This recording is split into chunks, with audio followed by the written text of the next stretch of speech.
Namshukuru Abate Pambo kwa himizo alilowapa kwamba ukiwa Mkatoliki simama uwe Mkatoliki kweli.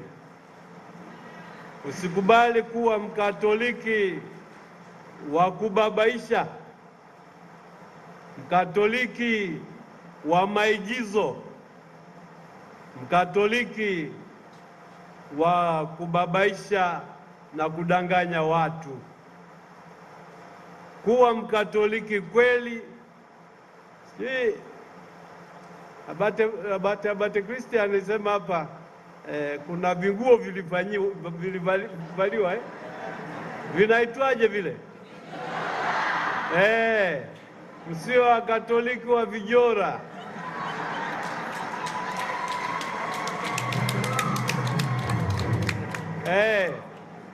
Hata kama mnahongwa hela, bakini Wakatoliki wa kweli.